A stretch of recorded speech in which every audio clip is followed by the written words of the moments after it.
শ্রদ্ধা ভক্তিতে প্রতিমা বিসর্জনের মাধ্যমে দেবী দুর্গাকে বিদায় জানানো হয়েছে।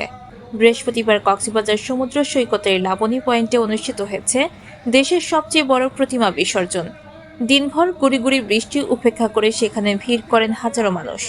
বৃষ্টি উপেক্ষা করে কক্সবাজার সৈকতের লাবণী পয়েন্টে জড়ো হয় জেলার শত শত মণ্ডপের প্রতিমা। ঢাকের তালে উলুধ্বনি আর ভক্তদের উচ্ছ্বাসে মুখরিত হয়ে ওঠে পুরো সমুদ্র সৈকত এলাকা। ধর্মীয় আবেগ আর আনন্দঘন পরিবেশে একে একে বিসর্জন দেওয়া হয় দুর্গার প্রতিমা। সনাতন ধর্মাবলম্বীদের পাশাপাশি পর্যটক ও স্থানীয়রা উপভোগ করেন এই বর্ণাঢ্য আয়োজন। প্রতিমা বিসর্জনের এই মহোৎসব দেখতে দেশের নানা প্রান্ত থেকে হাজারো পর্যটকের পদচারণায় সরগরম হয়ে ওঠে কক্সবাজার সৈকত। এই উপলক্ষে লাবণী পয়েন্টে আয়োজন করা হয় সম্প্রীতি সমাবেশ।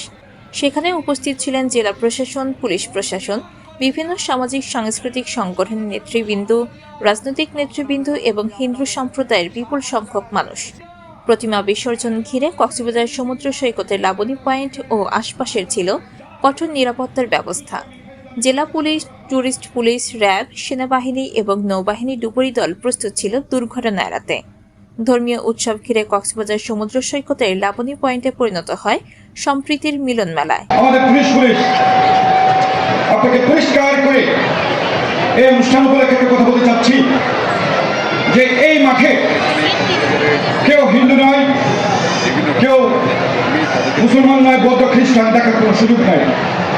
এর সনাতন ধর্মাবলম্বী যারা আছেন তারা আমার কাছে মনে হচ্ছে নির্বিঘ্নেই সোফার আপনাদের এই প্রোগ্রামটা উদযাপন করতে পেরেছে। বিভিন্ন সম্প্রদায়ের মধ্যে সম্প্রীতিও আছে। আমরা আমাদের বয়সে কখনো এখানে সাম্প্রদায়িক দাঙ্গা দেখি নাই।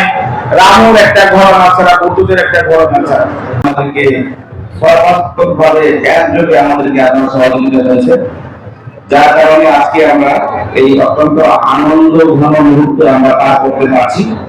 আর এখানে আমাদের যথেষ্ট পরিমাণ নিরাপত্তা ব্যবস্থা নেওয়া হয়েছে। আমাদের কক্সবাজার জেলার আমাদের প্রায় ১,৫০০ পুলিশ সদস্য কোনোভাবেই নিরাপত্তার সাথে সংযুক্ত আছে।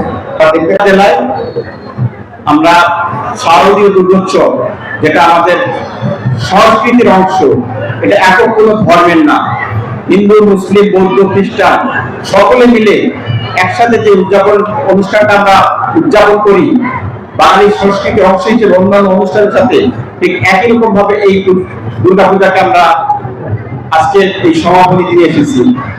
আজকের আমাদের এই সমাপনী অনুষ্ঠান প্রতিমা বিসর্জনের মধ্য দিয়ে আমাদের এই সমাপনী অনুষ্ঠানের উৎসবের শেষ হবে।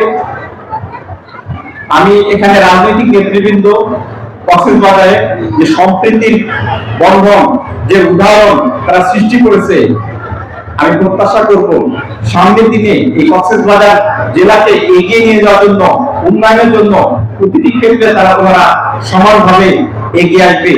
মীর কাশেম আজাদের তথ্যচিত্রে সীমা আক্তার, চ্যানেল 21, কক্সবাজার। এর আগে আমাদের যে সদর উপজেলা যারা এখানে 18টি পূজা মণ্ডপের মধ্যে যারা সুশৃঙ্খল, তৃতীয় হচ্ছে খুরুলিয়া দুর্গা